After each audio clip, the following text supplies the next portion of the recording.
Une piste de terre poussiéreuse partant de Colbisson à Koltoumou.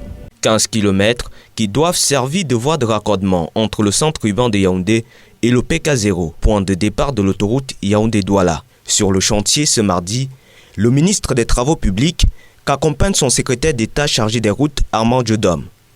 Conserver le tracé existant et réhabiliter sans causer des dégâts aux populations riveraines.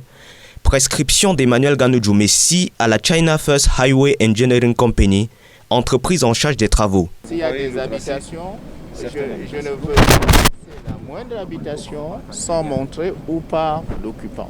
Sur les 40 premiers kilomètres de l'autoroute, ça roule aisément. Il ne reste plus que l'installation de 2 postes de péage automatiques.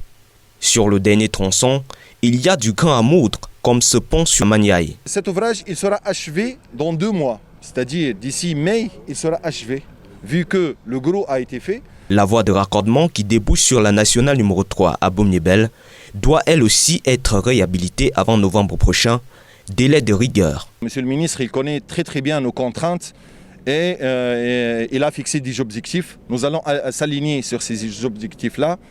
Nous allons voir et étudier tous les scénarios possibles et comme il l'a dit, donc on va maintenir notre date butoir au fin octobre 2021 et faire un planning en revenant vers la date d'aujourd'hui et voir quels sont les moyens qui nous sont nécessaires, que ce soit logistique ou bien matériel ou bien moyens humains pour respecter ce délai-là.